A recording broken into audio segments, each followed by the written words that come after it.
Hey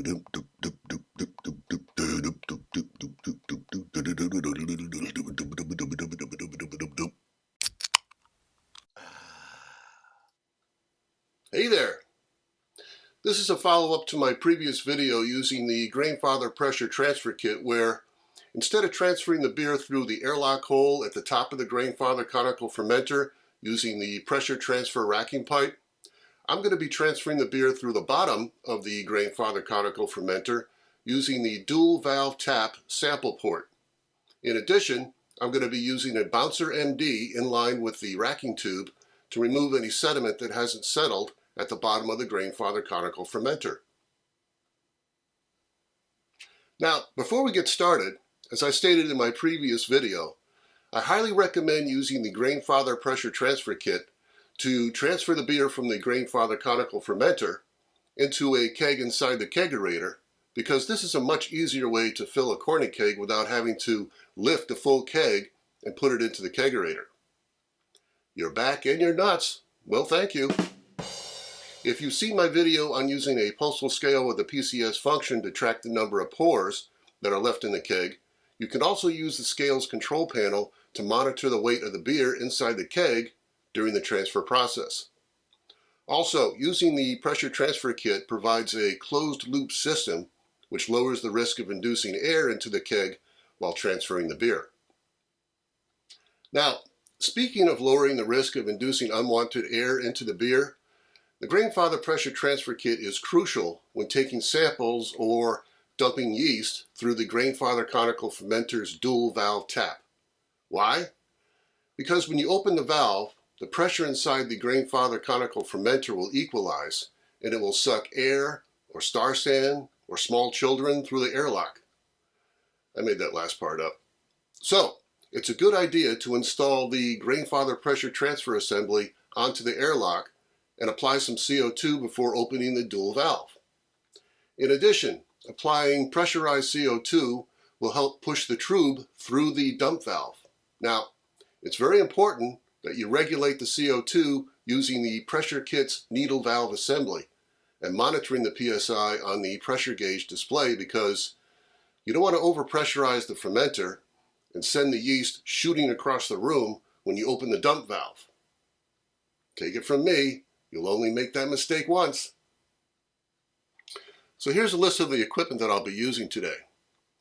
Grainfather Conical Fermenter, the Grainfather Pressure Transfer Kit, a Bouncer MD, a ball lock coupling, a party tap connected to a short tube with a liquid ball lock on the other end, a racking tube with a liquid ball lock, a blow-off tube with a gas ball lock, a corny keg, star sand, a bucket, and a postal scale with a PCS function.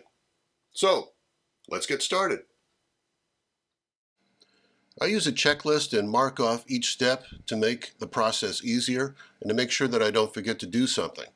So, the first thing I do is sanitize the ball lock poppets in star sand and reinstall the poppets back into the ball locks. I always make it a habit to remove the poppets and leave them out when I clean the equipment after a pressure transfer, so the tubing and the ball locks can drain when I hang them up to dry and there's no trapped water. The Bouncer Mac Daddy, MD for short, comes with two 3/8 inch barbs and two 1/2 inch barbs that screw into 1/2 inch threaded ports. I use the 1/2 inch barb and silicone hose to connect to the Conical Fermenter's dual valve sample port, and I connect the 3/8 inch barb to the racking hose.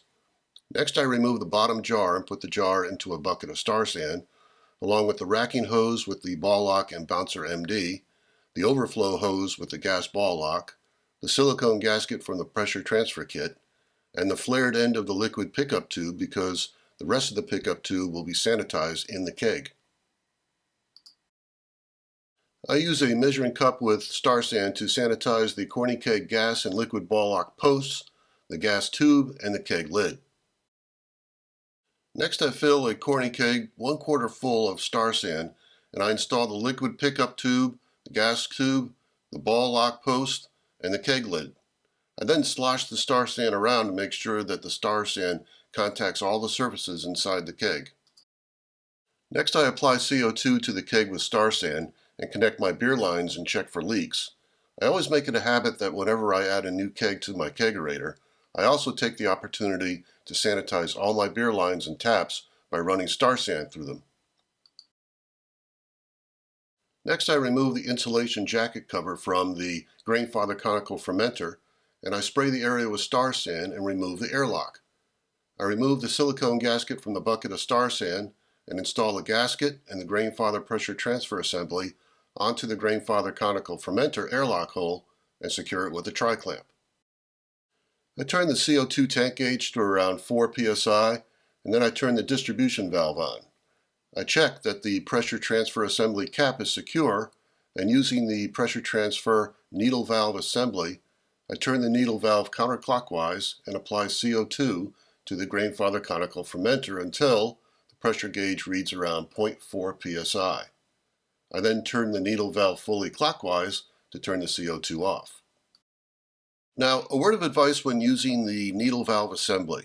The needle valve has a locking nut which could prevent the knob from fully closing the valve and turning the CO2 off. Make sure the locking nut and knob are flush so that turning the knob fully clockwise will completely close the valve. Next, I remove the racking tube ball lock from the bucket of Star San, but leave the end of the racking tube in the bucket. I then connect the ball lock to the keg and sanitize the inside of the racking tube until the remainder of Star San inside the keg is gone. Once I see that the Star San foam is starting to come out of the keg through the racking tube, I disconnect the CO2 from the keg and let the keg depressurize into the bucket of Star San. Now everything is sanitized and there is a layer of CO2 left inside the bottom of the keg. Next, I pour all the Star San out of the bottom jar and I install the bottom jar on the Bouncer MD. Then I install the other end of the Bouncer MD input tube onto the Grainfather Conical Fermenter's dual valve sample port. At this point, I'll drain some trub out of the Grainfather Conical Fermenter's dual valve yeast dump port just to make sure there's no sediment above the sediment line. This is especially important if I've added a lot of dry hops to the fermenter during the secondary. Next, I put the keg on top of the scale in the kegerator and push the tare button and the mode button on the control panel so I can watch the increase in weight as I fill the keg with beer. I then install my blow-off tube and put the other end of the tube into a pitcher, and I place a spacer bar to provide a gap when I close the kegerator lid so I don't crimp the racking tube. Next, I connect one end of a ball lock coupling to a party tap and the other end to the racking tube. The party tap allows me to purge any Star San or air in the racking tube, plus it's an easy way to fill the hydrometer sample jar. I then increase the CO2 pressure in the fermenter to around 0.8 or 0.9 psi, and I turn the sample port valve on the fermenter to the open position. I purge any Star San or trapped air in the racking tube and Bouncer MD by pouring a small amount into a cup. I then place my hydrometer sample jar into a measuring cup to catch the overflow when I put the hydrometer in, and then I fill the sample jar and take my final gravity reading. Next, I spray the liquid ball lock post with Star San, and I disconnect the racking tube from the ball lock coupler. I do this over a bucket to catch any drips. I then connect the racking tube ball lock to the keg, keeping in mind that as soon as the racking tube is connected, the beer will start flowing into the keg. I close the lid of the kegerator and check the flow through the Bouncer MD and monitor the increase in weight on the scale's control panel display. When the weight of the beer inside the keg reaches approximately 40 pounds, the beer inside the Grainfather Conical Fermenter will reach the sediment line and CO2 will start coming through the racking tube and into the keg. I remove the racking tube ball lock from the keg and push the PCS button on the scale control panel to display the number of pours that are in the keg. I connect my CO2 line to the keg and turn the distribution valve on. Then give a few pulls on the pressure release ring and I'm done. So, that's my second part video on using the Grainfather Pressure Transfer Kit to transfer beer from my Grainfather Conical Fermenter into a keg in my kegerator using the dual valve sample port.